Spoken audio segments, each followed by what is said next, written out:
Guys, খাবার তো আমরা সবাই খাই, কিন্তু কিছু খাবার আছে এরকম বড়, আবার কিছু খাবার আছে এরকম ছোট। আর আজকের ভিডিওটি খুবই ইউনিক হতে চলেছে, কারণ আজকে আমি খাবো সারাদিন ছোট ছোট খাবার। কিন্তু গাইস, এখানে একটা আবার সমস্যা আছে, এতগুলো ছোট ছোট খাবার আমি পামু কোথায়? সাব্বির আবার গেছে পরীক্ষা দিতে, আরেকজন আছিল গেছে নানির বাড়ি, আর আমি এখন একা। তো কি হইছে, এআই তো আছে। Hello AI. আমার হাতে সময় নাই, আমি যার তার সাথে কথা বলি না, দুঃখিত। তো এখন আমি শুরু করব সব থেকে ছোট আঙ্গুর দিয়ে। খুব দারুণ। ছোট খাবার কিনতে দোকানে যাওয়ার সময় দেখি আমার সাইডে কার জন্য বিয়ে হইতেছে, তো যাই হোক নিয়ে আসলাম আমি লুপস। এটা অনেকটা ছোট, এটা ঠান্ডা কাশি হইলে খায় মানুষ। আর এইটা খাবার পর যদি কেউ পানি খায় তাহলে তার অবস্থা একদম খারাপ হয়ে যায়। আর এখন আমি খাবো আমার সবচাইতে ফেভারিট চকলেট, সেটা হইতেছে কোকোনাট। তো এটা খুলে আপনাদেরকে দেখাই, দেখতে পাচ্ছেন অনেকটা এরকম দেখতে। তো এটা আমি যখনই খাইতে বসুম ঠিক তখনই দেখি একটা মশা আমার রক্ত খাওয়ার জন্য বসে রয়েছে। তো যাই হোক, এদেরও তো একটা রিজিক আছে, তো আমিও খাই এও খাক। ভালোই মজা আছে। এই দিক দিয়ে মশা আমার রক্ত খাইতেছে শরীরের, কি একটা অবস্থা। ও প্রচুর খারাপ লাগতেছে, একদম অবস্থা খারাপ। তো আপনাদেরকে ক্যামেরার সামনে নিয়ে দেখাই আজকে তোর খবর আছে। এই আলো, তোমার কাছে কি ছোট ছোট খাবার আছে? আছে কই? ওই তুমি সুফাই সুফাই কি গাছ ঘাস? তো এইদিকে আলো আবার আমাকে ঘাস খাইতে বলতেছে। হ্যাঁ, চাটা খাই মাথাটা ঠান্ডা করি, একটু রিল্যাক্স হই। তো কিছুই ভালো লাগতেছে না, ওইদিকে পেটটাও ভরতেছে না এগুলো খাইয়ে। না, এখন কি যে করি আইডিয়া। তো আমার কাছে অনেক ছোট ছোট সাইজের খেলনা ছিল, তো ওগুলা দিয়ে আজকে সময় কাটাবো। দেখতে পাচ্ছেন এক একটা এক এক রকম। তো এখানকার মধ্যে আমার সবচেয়ে ফেভারাইট হইতেছে এই গাড়িটা, কারণ এই গাড়িটা অনেক দ্রুত গতিতে চলতে পারে। এর উপর একটা দেখতে পাচ্ছেন প্লাস্টিকের মতো দেওয়া, আর এটার চাকার কালার একটা সাদা আর একটা কালো। আপনাদেরকে চালে দেখায়, পড়ে গেল। আরেকটা আছে, আপনাদেরকে দেখাই, পোকার মতো একদম গোল আকৃতির, এই যে দেখতে পারতেছেন। আর এর চাকা আগের গুলোর মতো স্প্রিং সিস্টেম। কেমন কেমন ডিজাইনের গাড়ি বানা, এটা তো কেমনে যে চালামো, এইদিকে না এইদিকে হয় যে চলতেছে। আর এইটা হইতেছে একটা পাজলের মতো, কারণ এখানে বডি পার্টস দেওয়া থাকে, আপনাকে মিলাইতে হবে। তো এখানে স্পাইডারম্যানের একটা স্টিকার দেওয়া আছে, ওই অনুযায়ী সাজাইতে হইব। তো সবগুলো একত্রে আমি হাতে ঢাইলে নিলাম। আর এটা কি, এটা তো দেওয়াই আছে কিভাবে এটা সাজাইতে হইব। তো আমার কাছে তো এগুলো কোনো বিষয় না, এটা আমার প্রয়োজনই নেই দেখার। তো এটা আমি প্রথমে এটার সাথে মিক্স করব, আর এইটা করবো এটার সাথে। জিনিসটা যা ভাবছিলাম তার থেকে অনেকটা বেশি কঠিন। প্রায় আধা ঘন্টা ধরে মিলানোর চেষ্টা করতেছি, কিন্তু কোনোভাবেই পারতেছি না। দেখতে পাচ্ছেন একদম হালুয়া টাইট হয়ে যাইতেছে। আর এরপর আরেকটা রোবট আছে, এটা তো একদম ইজি, দেখতে পাচ্ছেন কালো কালার একদম। আর এটা কিভাবে মিলাইতে হইব, এটা পার্টস বাই পার্টস দেওয়াই আছে, যদিও আমার এটা লাগবো না। আর এটার ইনস্টলেশন নোট দিয়ে কেমন হইতেছে, এটা একদমই, যেটা তো বাচ্চারাও পারবো। আর এটা আমার করতে গিয়ে দেখতে পাচ্ছেন অবস্থা খারাপ হয়ে যাইতেছে, কিন্তু আমি বুঝতেছি না কোনটার পর কোনটা লাগাবো। তো এই যে একটা পাইছি, এটা লাগবে এটার সাথে। তো নিচে একটা চাকাও দেওয়া আছে, দেখতে পাচ্ছেন কালা কালার। তো এরপর অনেকভাবে চেষ্টা করলাম এর মাথাটা মিলানোর, কিন্তু কোনোভাবেই পারতেছি না। আমার মনে হয় তারা হয়তো বা লিখতে ভুল করছে অথবা দিতে ভুল দিছে। আমার দ্বারা এগুলো হবো না। ওই বাদাম খা, ওইটা তুমি কি বাদাম দিলি তো মাথাটা নষ্ট করে। কি কইলি তুই? এটা বাদাম নিয়ে যে বড় একটা ঘটনা ঘটছে এই কয়েক মাস আগে, তা শুনলে আমার মাথা নষ্ট হয়ে গেল। আর বললেন না, কিছুদিন আগে যাবো আমরা ঘুরতে। তো প্ল্যান করতেছি আমরা, আমি, সাব্বির, বক্কর, ইমন। তো আমরা সবাই মিলে প্ল্যান করতেছি যে এমন একটা জায়গায় ঘুরতে যাবো যেখানে অনেক কম টাকা লাগবো।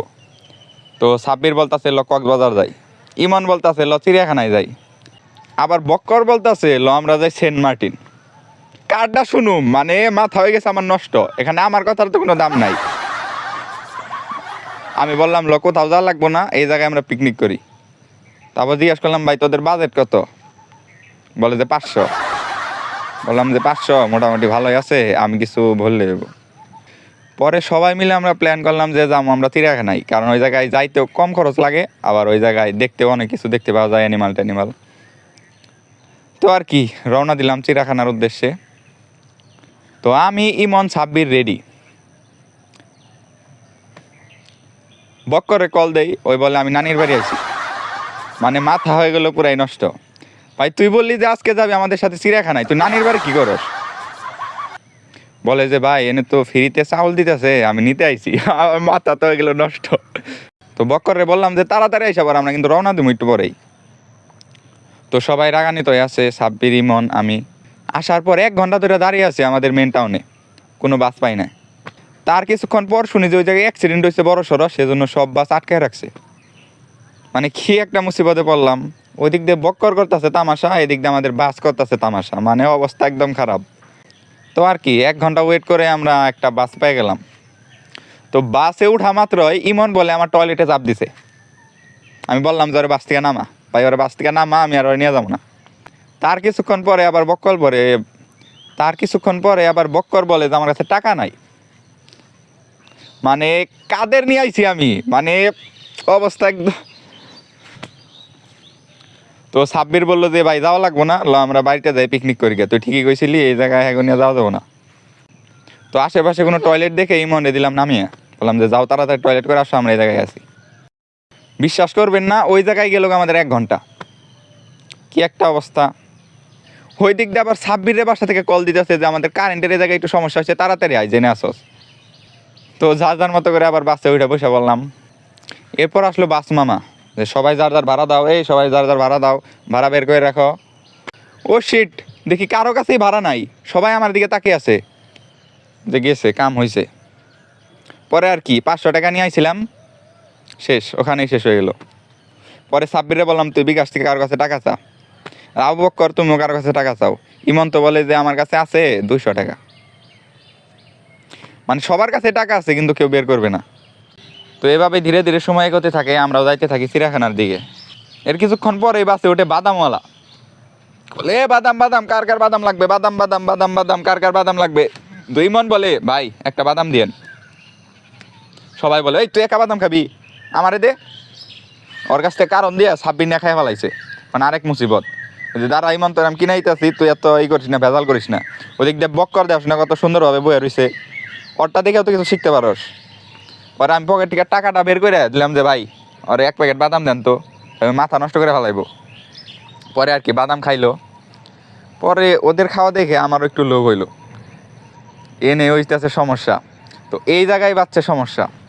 আমিও 1 প্যাকেট বাদাম নিলাম, বাদাম নিয়ে খাইতেছি, হুট করে একটু বিট লবণ নিয়ে মুখে দিয়ে খাইছি।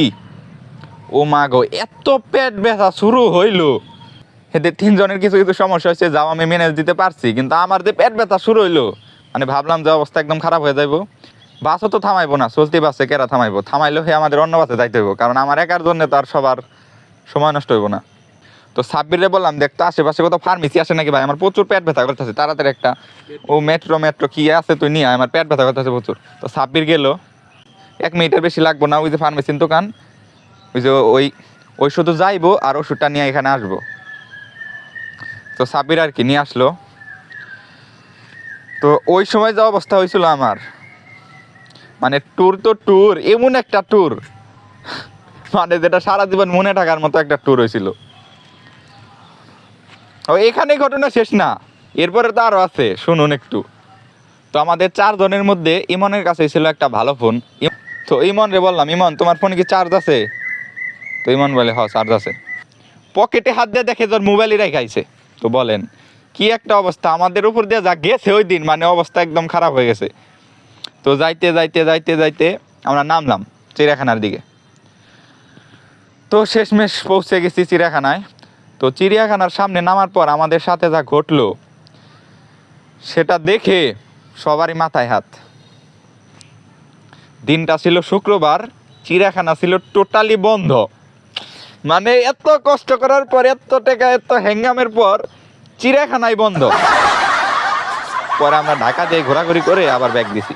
তো যাই হোক, রাত হয়ে গেছে, এখন আমি খাবো রসমালাই, কারণ রসমালাই অনেক ছোট ছোট। ইয়াম, ও দারুণ মজা। তাকে রয়েছে কে, এই তুমি খাইবে? খাও একটা, মজা আছে, খাই। এখন বাইরের জিনিস কিনে খাওয়ার মতো পকেটে টাকাই নাই, পকেট হয়ে গেছে খালি। দেখি বাড়িতে কি রান্না করা আছে, তো এখানে দেখি ছোলা আছে। ও ছোলাও তো ছোট ছোট দেখা যায়, এগুলাও খাওয়া যাইতে পারে, তো এগুলাই খাই। তো দেখতে পাচ্ছেন কতটা ছোট দানাগুলা। ও এটা দারুণ আছে। তো আরেকটু নিচের দিকে তাকায় দেখি ইলিশ মাছ রান্না করা হয়েছে। ইলিশ মাছ তো খাওয়া যাবো না, কারণ এটা বড় সাইজের, কিন্তু ইলিশ মাছের ডিম খাওয়া যাবো, কারণ ডিমগুলো অনেকটাই ছোট। তো খাই দেখি, ও দারুণ মজা। একদম দেখতে পাচ্ছেন ঝড়ি বাতাস শুরু হয়েছে, একদম কুকুরে ভয় পাইতেছে, ওই যে দাঁড়িয়ে আছে দেখতে পাচ্ছেন। বাইরে প্রচন্ড পরিমাণ ঝড়ি বৃষ্টি হইতেছে, আর বাতাস ছাড়ছে প্রচুর পরিমাণে, দেখতে পাচ্ছেন।